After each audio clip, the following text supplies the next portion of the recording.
Next topic है हमारा material removal rate of EDM process. Material removal rate in EDM process देखना है। सबसे पहले हम रिलैक्सेशन सर्किट के स्टडी करेंगे। रिलैक्सेशन सर्किट डायग्राम देख लेते हैं। ये हमारा सप्लाई वोल्टेज है, इसको हम V0 से डिनोट कर रहे हैं या V0 आप कह सकते हो। ये रेजिस्टेंस,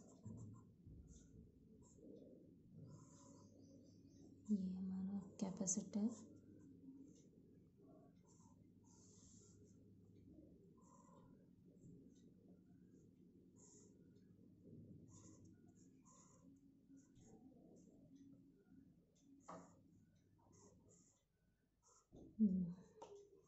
देख लेते हैं इसके पार्ट्स। ये हमारा सप्लाई वोल्टेज है V0, ये है रेजिस्टेंस, वेरिएबल रेजिस्टेंस R, ये कैपेसिटेंस C, कैपेसिटर लगा हुआ है। ये हमारा टूल है, टूल या इलेक्ट्रोड, ये वर्क पीस है।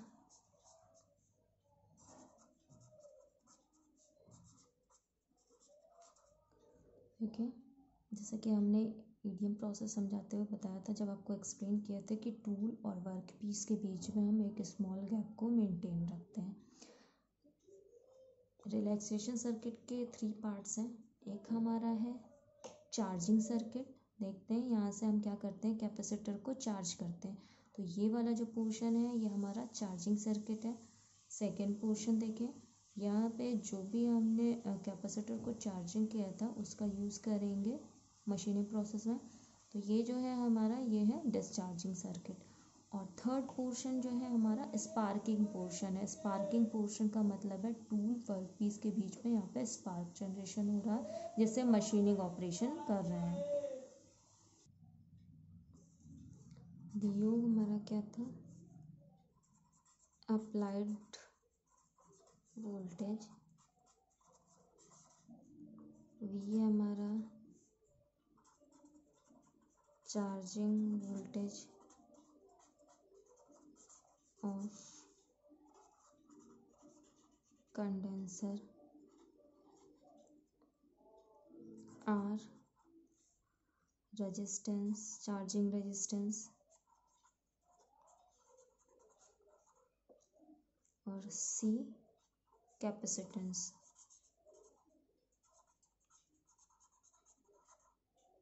Okay,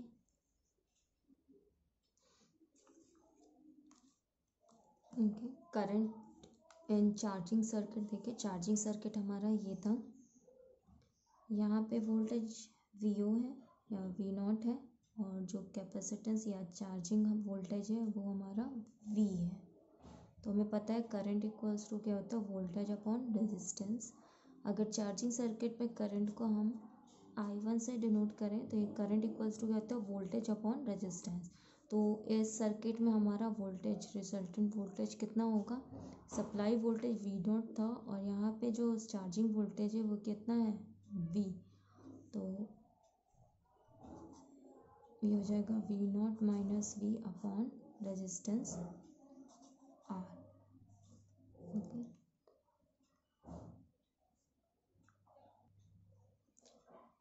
also we know that in form of capacitance, capacitance के फॉर्म में जो हमारा करंट होता है वो कितना होता है, I इक्वल्स टू होता है C dV upon dt।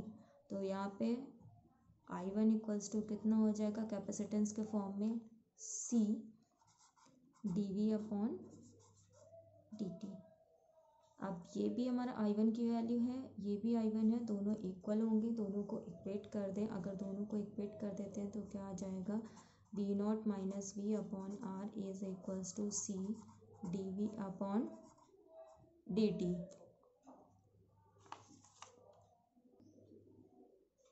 Okay, इसमें वोल्टेज वाले टर्म एक साइड में कर लेते हैं। तो कितना हो जाएगा, dV upon V0 minus V is equals to 1 upon RC into dt।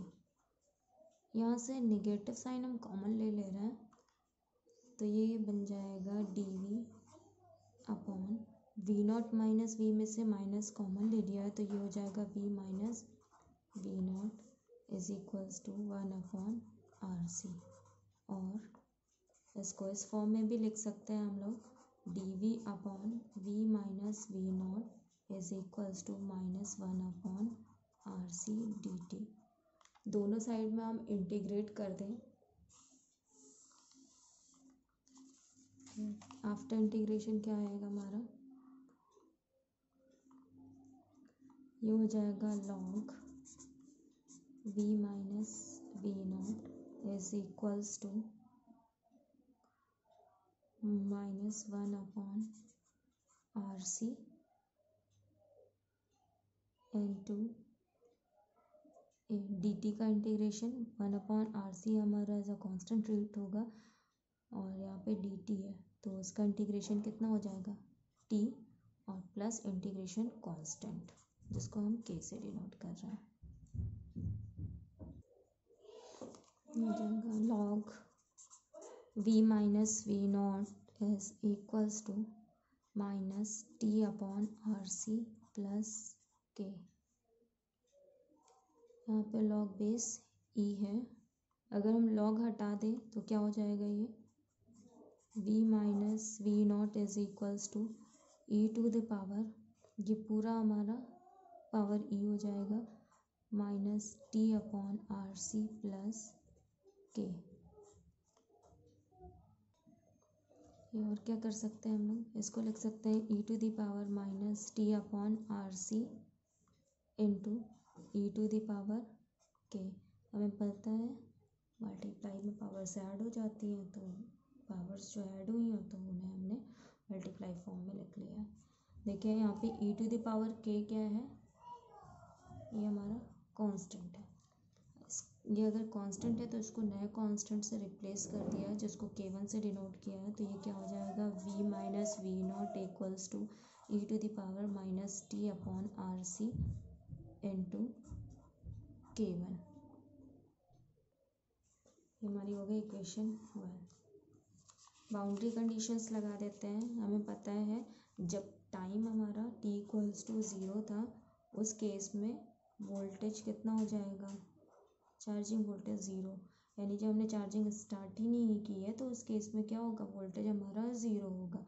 ये वैल्यूज इक्वेशन 1 में अगर पुट कर दे तो हमारा क्या आ जा रहा है, 0 minus V not equals to e to the power कितना हो जाएगा, t की वैल्यू 0 रखेंगे तो e to the power 0 into k1। यहाँ कितना आएगा minus V not equals to e to the power 0 क्या होगा 1 हो जाएगा और यहाँ कितना आ रहा है k1 यानी कि k1 की वैल्यू हमारी फाइंड हो गई -v0। ये वैल्यू हम वापस से इक्वेशन 1 में पुट कर देते हैं।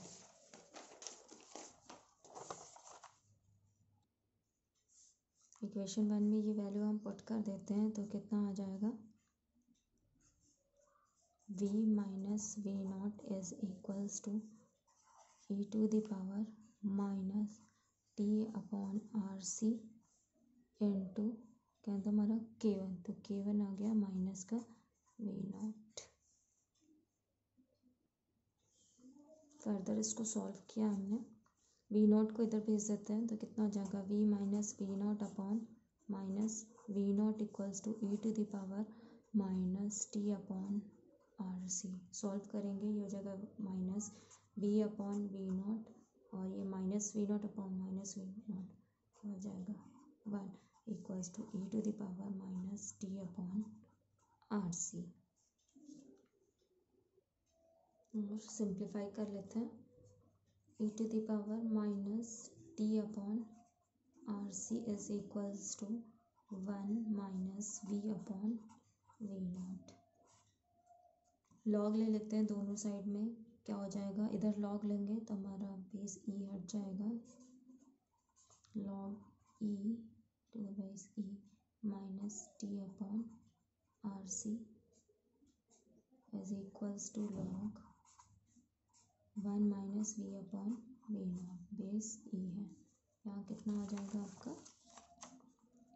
Minus T upon R C log E base E equals to log base E 1 minus V upon V not. ये लॉग ई 1 हो जाता है, यानी हमारा क्या बच जाएगा, minus T upon R C is equals to log 1 minus V upon V not. यहाँ से टी की वैल्यू फाइंड कर लो, टी कितना आ जाएगा, T is equals to minus R C log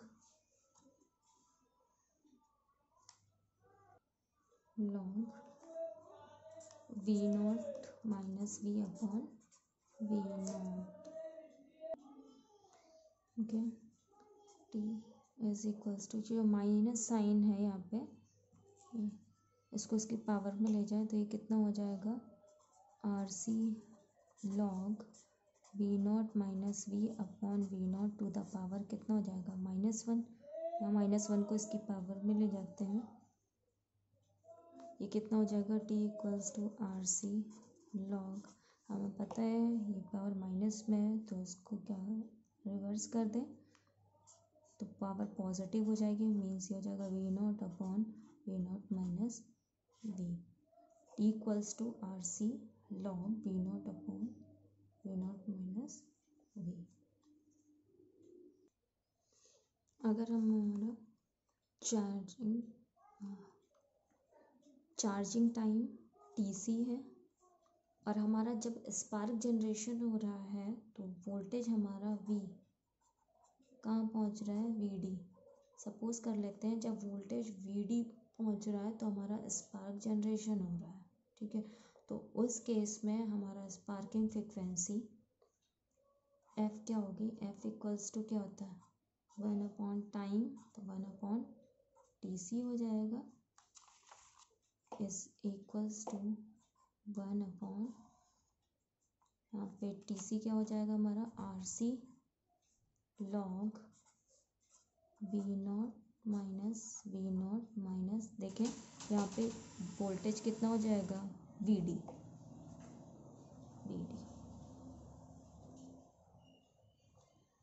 ये हमारा आ गया charge sparking frequency. Spark frequency के बाद देखेंगे एनर्जी रिलीज्ड पर स्पार्क क्या होगा हमारा। हमें पता है एनर्जी E इक्वल्स टू क्या होता है, कैपेसिटेंस के टर्म में, कैपेसिटर के टर्म में आप लोगों ने 12th में या फर्स्ट में भी देखा होगा, ये हाफ CV स्क्वायर होता है। तो यहाँ पे हमारा V की जगह पे क्या हुआ है, VD, तो स्क्वायर हो जाएगा। एनर्जी कैपेसिटर की क्या होती है, हाफ CV होती है, ठीक है। तो हमारा इस केस में क्या होगा, एनर्जी रिलीज्ड पर स्पार्क, एक स्पार्क में जो एनर्जी रिलीज होगी वो क्या होगी, E equals to half C। हमारे पर वोल्टेज क्या आ रहा है कि आपका VD पे पहुंच रहा है तभी स्पार्क का जनरेशन हो रहा है, तो यहाँ पे V के प्लेस में क्या आ जाएगा, VD। E equals to half C VD square हो जाएगा, ठीक है। अब एनर्जी रिलीज्ड पर सेकेंड अगर फाइंड करना हो तो एनर्जी रिलीज्ड पर सेकेंड, ये क्या था हमारा, एनर्जी रिलीज पर स्पार्क था, अब हम क्या कर रहे हैं, पर सेकेंड। पर सेकेंड मतलब टाइम से क्या करेंगे, डिवाइड, हमारा आ जाएगा total energy per second is equals to कितना हो जाएगा, E अपॉन TC। E क्या है, हाफ CVD स्क्वायर, TC से डिवाइड कर दीजिए, ये हो जाएगा नीचे TC। देखिए इसको इस फॉर्म में लिख सकते हैं, 1/2 CVD square into 1/TC। 1/TC क्या था, 1/T क्या था, फ्रिक्वेंसी, तो उसको फ्रिक्वेंसी से हम रिप्लेस कर दें तो टोटल एनर्जी क्या आ जाएगा, total energy per second is equals to half CV/T square into ये 1/T से क्या होगा हमारा FC, फ्रिक्वेंसी और स्पार्क। ये टोटल एनर्जी पर सेकेंड आ गई हमारी। अगर ये एज्यूम कर लें कि जो हमारा मटेरियल रिमूवल रेट है, मटेरियल रिमूवल रेट को अगर Q से डिनोट करें, तो अगर ये एज्यूम कर ले मटेरियल रिमूवल रेट हमारा टोटल एनर्जी के प्रोपोर्शनल होता है, तो ये क्या आ जाएगा, Q is proportional to half CV/D square into FC। Proportionality का सिंबल हटाएंगे तो एक कांस्टेंट आ जाएगा, तो Q इक्वल्स टू हो जाएगा K half CV/D square FC। ये आ गया हमारा मटेरियल रिमूवल रेट। चाहे तो इसमें FC की वैल्यू पे पुट कर सकते हैं जो हमने पहले निकाली थी, देख लेते हैं। ये पहले हम लोगों ने FC की वैल्यू निकाली थी, तो ये वैल्यू हम लोग पुट कर दें अगर, तो क्या हो जाएगा, material removal rate Q equals to K half CV/D square into FC की वैल्यू क्या है, 1/RC log V0/V0 minus V। यहाँ से C से हमारा C कैंसिल हो जा रहा है और further Q equals to KVD square upon 2R log V0/V0 minus V। ये आ गया मटेरियल रिमूवल रेट Q। ये डेरिवेशन दिया था, इसी पे बेस्ड हमारा एक न्यूमेरिकल था, तो वो देखते हैं।